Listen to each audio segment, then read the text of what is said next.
Number دو، اب یہ ذرا تھوڑی سی تلخ بات سامنے آ رہی ہے، ہمارے ہاں پاکستان میں جن لوگوں کے ہاتھ میں حکومت آئی، جو ٹاپ ایلیٹ تھے، چاہے وہ ہمارے سیاستدان ہوں، نواب ہیں، نوابوں کی تو تعلیم بھی ہوتی تھی، مغرب میں امریکہ میں پڑھ کے آتے تھے، وڈیروں کی اولاد، نوابوں کی، قوانین کی، ان سب کی، چاہے سیاستدان تھے، چاہے بیوروکریٹس تھے، چاہے ٹیکنوکریٹس تھے، چاہے ملٹری کا ٹاپ براس تھا، یہ سب مغربی تہذیب کی پیداوار تھے۔ وہی تعلیم، وہی ان کی سوچ، وہی ان کے نظریات۔ گلا تو گھونٹ دیا اہل مدرسہ نے تیرا، کہاں سے آئے صدا لا الہ الا اللہ۔ لہذا ان کا رجحان تو دین کی طرف تھا ہی نہیں۔ پاکستان بنا دین کے نام پر، اور 10 سال کی تقریر قائد اعظم کی اور تمام مسلم لیگ کی لیڈروں کی جو ہے وہ اسلام اسلام اسلام اسلام اسلام پر رہی، لیکن حکومت جن کے ہاتھ میں آئی ہے ان کا تو اسلام سے کوئی عملی سروکار تھا ہی نہیں۔ مغربی فکر، مغربی تہذیب، مغربی سوچ بچار، مغربی لباس، مغربی رہن سہن، ہر شے ان کی مغربی تھی۔ لہذا عملاً پاکستان بھی سیکولرزم ہی کے رستے پر چلا، عملاً۔ بعد میں عرض کر دوں گا کہ اس میں جو تھوڑے بہت رکھنے ہوئے وہ کیا ہیں۔ نمبر 3، لیکن ہمارے مڈل کلاسز میں وہ جو تحریک پاکستان کا اسلام اسلام اسلام کا نعرہ لگا تھا، علامہ اقبالی کی شاعری نے جو سور پھونک دیا تھا، ہمارے ہاں علماء دین کا جو عمل دخل تھا، ان کے جو اثرات تھے، پھر کچھ دینی تحریکیں سامنے اٹھی، تبلیغی جماعت اور جماعت اسلامی ایک خاص انداز میں کام کر رہی تھی، تبلیغی جماعت، جماعت اسلامی جو ہے وہ ایک اپر لیول پر کام کر رہی، ان سب کا رجحان تھا کہ یہاں اسلام آنا چاہیے۔ لہذا ایک کشاکش ہے کہ جو پورے اس 30 سالوں کے دوران جاری رہی ہے، کہ ایک طرف ہے رولنگ ایلیٹ جس کے رجحانات ہیں سیکولر، مغربی، ملحدانہ تہذیب ان کی وہی ہے، جیسے کہ بے نظیر کہتی ہے کہ اسلامی سزائیں تو وحشیانہ ہیں۔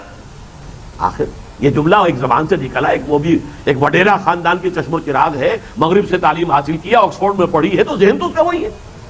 اس حوالے سے یہ کانفلکٹ پاکستان کے اندر مسلسل جاری رہا، لیکن یہ ضرور ہوا کہ جو مذہبی طبقات تھے انہوں نے کچھ نہ کچھ نظری طور پر دین کی باتیں منوا لی۔ نمبر 1، قرارداد مقاصد پاس ہو گئی۔ اب آپ اندازہ کیجئے، قرارداد مقاصد سیکولرزم کے خلاف اعلان بغاوت ہے۔ اگرچہ وہ قرارداد آج تک، جس کو کہا جائے کہ امپلیمنٹ کیا جائے، اس کے مطابق پورا نظام بنا، وہ نہیں ہوا ابھی تک۔ نظام ہمارا بالفعل سیکولر چل رہا ہے، اسلامی قوانین کی تنفیذ ہم کرنے کو تیار نہیں ہے، آج تک بھی نہیں ہے۔ لیکن یہ کہ بہرحال قرارداد مقاصد پاس ہوئی تو ایک اچیومنٹ تو ہو گئی نا۔ 10 کروڑ عوام کی نمائندہ اسمبلی نے کہا کہ حاکمیت اللہ کے لیے، کہاں عوامی حاکمیت، کہاں اللہ کی حاکمیت۔ ہمارے پاس جو اختیار ہے وہ اللہ کا ایک دیا ہوا ایک ٹرسٹ ہے، سیکریٹ ٹرسٹ ہے، امانت ہے، اور یہ ہم استعمال کر سکتے ہیں۔ اصل سوورن، اصل جو حاکم ہے اللہ، اس نے جو حدود قائم کر دی ہے اس کے اندر اندر ہوگا، اس سے باہر ہم نہیں جا سکتے۔ تو قرارداد مقاصد کا پاس ہو جانا۔ نمبر 2، اسلامی جمہوریہ پاکستان نام رکھا جانا۔ آپ کو یاد ہوگا ایک زمانے میں پھر ایوب خان صاحب اس کو نام کو کھرچنا چاہتے تھے، اسلامی کا لفظ نکالنا چاہتے تھے، اسلامی جمہوریہ نہیں، جمہوریہ پاکستان۔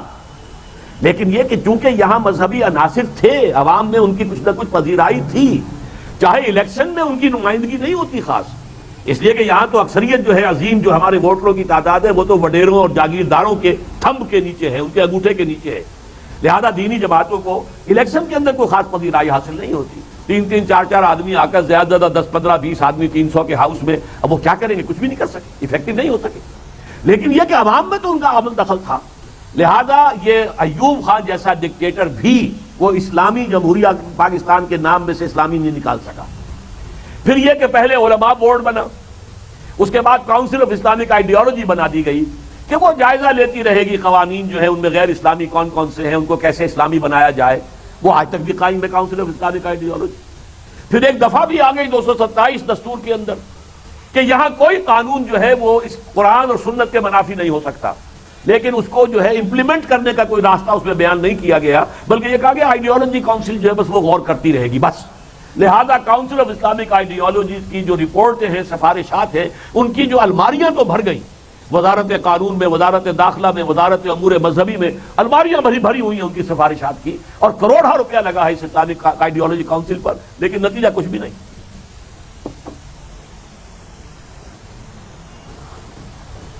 تو یہ 4 فیکٹر ہیں پہلے 30 سالوں کے اس کے ساتھ ہی ساتھ ایک اور شے ہوئی، جب ہم نے افریقہ کی گھڑے کی مچھلی بننا قبول کر لیا تو امریکہ نے سرپرستی فرمائی.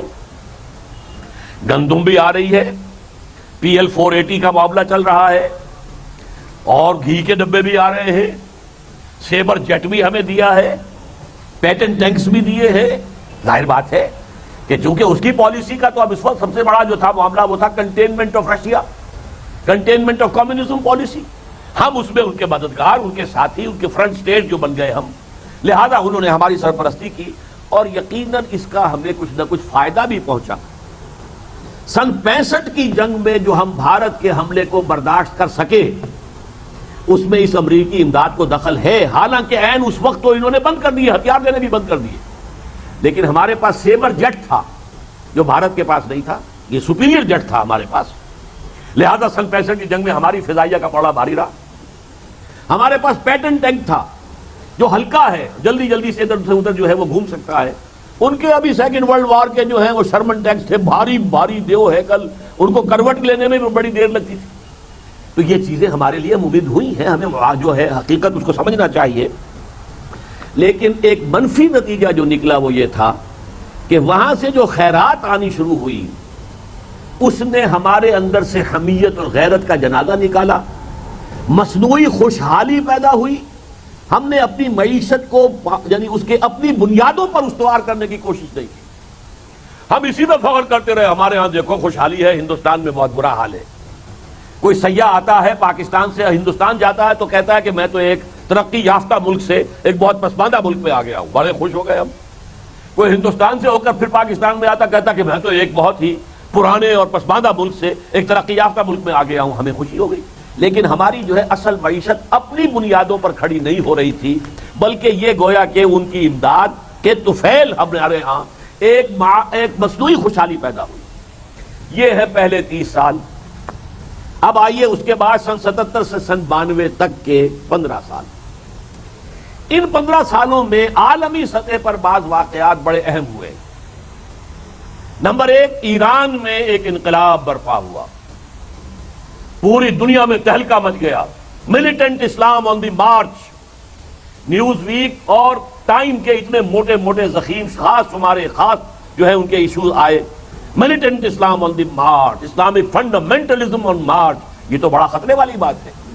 اسلام خوفناک انداز میں آگے بڑھ رہا ہے.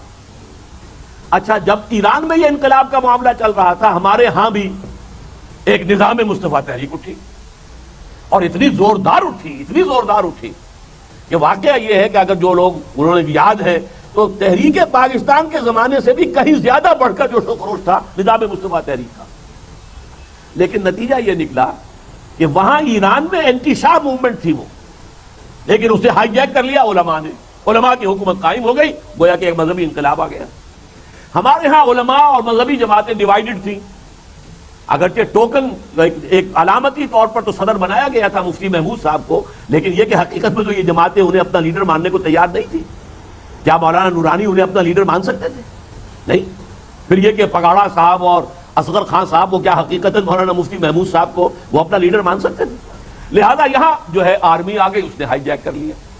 لیکن جس نے ہائی جیک کیا ضیاء الحق، پھر اس نے 11 برس تک یہاں پر اسلام اسلام اسلام اسلام اسلام کا نعرہ لگایا. کیا چاہے کچھ نہیں، لیکن یہ کہ ایک جوش، ایک خروش، ایک ولولہ، ایک جذبہ لوگوں کے اندر، ایک امید کہ اسلام آئے گا. ایک طرف ایران کا انقلاب، دوسری طرف یہ، اور تیسری طرف عظیم ترین واقعہ جو ہوا وہ افغانستان کا جہاد. افغانستان کے جہاد میں چونکہ اب پھر امریکہ آیا. امریکہ کو روس سے بدلہ لینا تھا ویتنام کی شکست کا، وہاں سے بھاگنا پڑا تھا، اسے دم دبا کر بھاگنا پڑا تھا. رشیا سے بدلہ لینا تھا، اور اپنے مد مقابل کی جو قوت تھی، 2 سپر پاورز تھے، اس کا بیڑا غرق کرنا تھا. اس نے جب دیکھا کہ افغانوں کے اندر ایک جذبہ حریت ہے، وہ غلامی کو قبول نہیں کر سکتے، وہ اپنی جان پر کھیل جائیں گے، جانے دیں گے، اس نے اسلحہ دیا، پیسے دیے، اس نے سٹنگر میزائل بھی دے دیا، جو اس وقت تک کہیں وہ باہر لایا ہی نہیں تھا، ابھی وہ اس کا چھپا خزانہ تھا، لیکن وہ بھی دے دیا. نتیجہ یہ ہوا کہ اس کا جو نتیجہ نکلا وہ یہ کہ رشیا کو دم دبا کر بھاگنا پڑا. ویتنام کا جو ہے بدلہ بھی لے لیا، اور دوسرے یہ کہ جو رشین جو USSR تھا اس کی تحلیل ہو گئی. لیکن اس سے پوری دنیا میں جہاد کا غلغلہ، مسلح جہاد. یہ جو آج جو جہادی تحریکیں فنڈامنٹلسٹ ملیٹنٹ ان کے خلاف جو بھی پورا مغرب جو ہے شور مچا رہا ہے، تو یہ سارا کا سارا جوش اور جذبہ، جیسے کہ ہمارے اس وقت کے جو چیف ایگزیکٹو انہوں نے کہا کہ یہ تو آپ کا پیدا کردہ ہے، آپ نے افغانستان میں ان سب کو جو ہے پالا ہے، پوسا ہے، ان کو پیسے دیے ہیں، ان کو ہتھیار دیے ہیں، ان کو سہارا دیا ہے، یہ سارا کام تو آپ نے کیا ہے۔ ہمیں تو لینے کے دینے پڑ گئے، ہمیں تو کلاشنکوف کلچر ملا ہے، ہمیں ہیروئن کلچر ملا ہے اس کی وجہ سے، لیکن یہ ہے کہ اب آپ جو ہے اب آپ اپنا مطلب پورا کر کے جو ہے چاہتے ہیں کہ ان کے خلاف ہم کو اقدام کریں، تو یہ ہمارے لیے ممکن نہیں ہے۔ ابھی تک تو وہ اس موقع پر قائم ہے، کب تک قائم رہیں گے یہ میں نہیں کہہ سکتا۔ بہرحال یہ جو چیزیں ہوئی اور اس جہاد افغانستان سے جو غلغلہ جہاد کا بلند ہوا، اس کا سب سے بڑا گہوارہ پاکستان بن گیا۔ امریکی اسلحہ گیا تو پاکستان کے تھرو، امریکی پیسہ گیا تو پاکستان کے تھرو، پوری دنیا سے، مصر سے مجاہدین آ رہے ہیں تو پاکستان کے راستے داخل ہو رہے ہیں، سوڈان سے آ رہے ہیں تو پاکستان کے راستے افغانستان جا رہے ہیں، پوری دنیا سے جو بھی آئے، الجزائر سے آ رہے ہیں، کہاں سے آئے ہیں، سعودی نوجوان آیا ہے، اس نے جانے دی ہے یہاں پر۔ اس وقت تو ایسے ہو گیا تھا جیسے خالص اسلامی جہاد ہے، اور یہ خالص اسلامی جہاد جو ہے عالمی سطح پر اسلام کا غلغلہ جو ہے اور غلبہ ہو جائے گا، اس کا ذریعہ بن جائے گا۔ یہ ہے ایک طرف کا معاملہ ان 15 سالوں کے دوران۔ اچھا، یہاں بھی پاکستان اب بن گیا فرنٹ سٹیٹ، پاکستان کنڈوٹ تھا، افغان جہاد کا پیسہ اسلحہ سب اس کے تھرو جا رہا تھا، لہذا امریکہ نے اپنی نگاہیں ادھر کر لی۔ اچھا تم چاہو چلو تم اپنا ایٹمک جو ہے ڈیولپ کر لو، جو بھی کرنا ہے، آنکھیں بند، غزے بصر۔ ہمیں ایک موقع مل گیا کہ ہم نے اس میں فائدہ اٹھا کر، ورنہ اگر یہ صورت نہ ہوتی تو یہ ہمارے ہاں اس ایٹمک ڈیولپمنٹ کو کسی قیمت پر بھی امریکہ نہ ہونے دیتا۔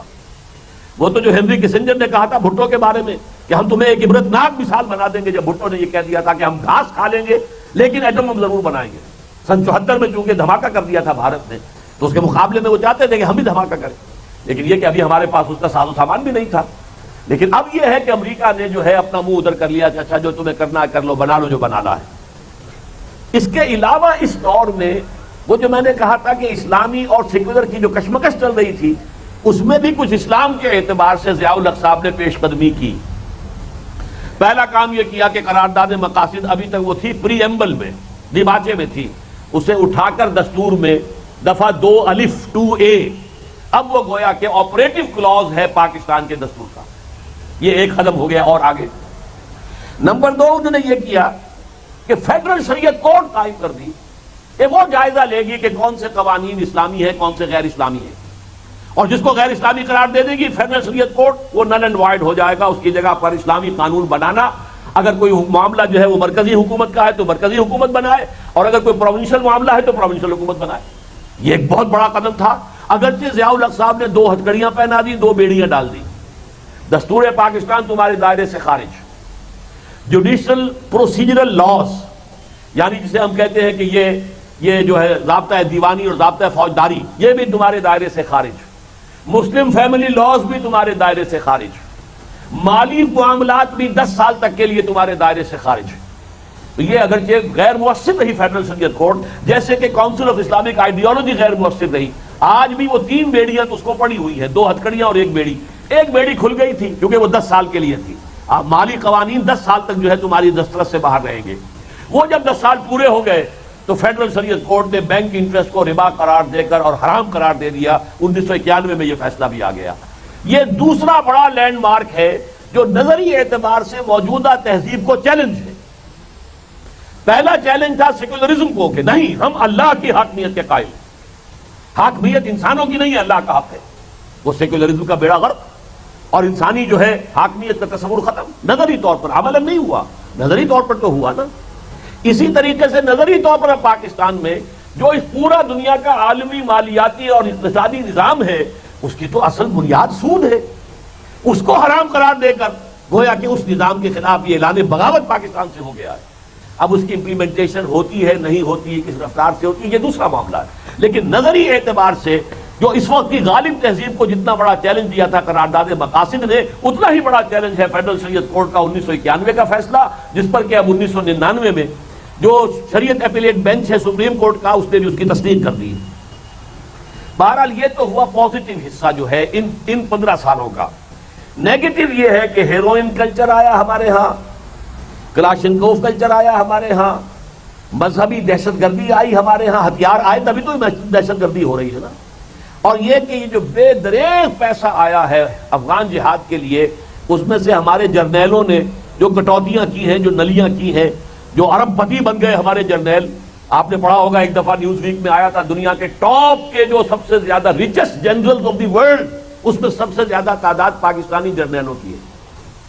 تو یہ جو اب دولت آئی ہے، اس نے کرپشن جو ہے اس دور میں جس قدر کرپشن ہوا ہے ہمارے ہاں، اور ہائیسٹ لیول کے اوپر کرپشن، اس نے ہماری معیشت کا بیڑا بالکل ہی غرق کر کے رکھ دیا. یہ نیگیٹو ایسپیکٹ ہوا ہے کہ جو اس دور میں ہوا ان 15 سالوں میں. اب آئیے بعد کے 7.5 سال، یہ تو چھوٹا سا عرصہ ہے سن 92 سے. اس میں کیا ہوا؟ رشیا جو ہے United U S S R ختم، لہذا کولڈ وار ختم. کولڈ وار ختم تو پاکستان کی اہمیت ختم. ہمارے قدموں کے نیچے سے زمین کھسکنی شروع ہو گئی، کھسکنی شروع ہوئی. اصلاً تو اب نکلی ہے کلنٹن کے اس دورے پر اور کلنٹن کے اعلان کے بعد، لیکن کھسکنی تو شروع ہو گئی فوراً. اب ظاہر بات ہے کہ ایک ریشنل ہوتا ہے ہر چیز کا. جب وہ کولڈ وار ہی نہیں رہی تو کولڈ وار الائز جو تھے، جو ان کے اتحادی تھے اس جنگ کے اندر، ظاہر بات ہے کہ ان کی کوئی حیثیت نہیں رہی. امریکی رویے میں تبدیلی آنے شروع ہوئی، جس کا کلائمیکس ابھی ہوا ہے. نمبر 3، ان 7.5 سالوں میں ہم I M F, world bank اور اس کے کچھ عرصے کے بعد ورلڈ ٹریڈ آرگنائزیشن، اور اسی کے تحت ہے ایک ٹرپس، اس طرح کی جکڑ بندیاں جو ہے معاشی دجالی جو نظام ہے دنیا کا معاشی، جو حضور نے فرمایا تھا کہ جو دجال کو مانے گا اسی کو کھانے کو ملے گا، جو اسے خدا مانے گا اسی کو وہ دے گا، رزق باقی کو نہیں دے گا. وہ نظام جو ہے آج ہم اس کے شکنجے میں کسے جا چکے ہیں، اور ہماری اصل معیشت کا دیوالا نکل چکا ہے.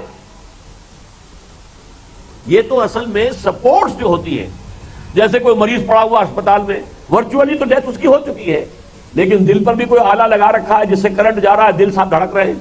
یا یہ کہ کوئی ناک کے اندر نلکی جا رہی ہے، اس کے ذریعے سے آکسیجن جا رہی ہے. کہیں یہ جو ہے وین کے اندر لگا رکھا ہے، اس سے کوئی گلوکوز جا رہا ہے. تو یہ سپورٹ، لائف سپورٹس کہلاتی ہے. یہ حقیقت میں وہ آدمی اپنے بل پر زندہ نہیں ہے، وہ ان سپورٹس کی بنا پر زندہ ہے.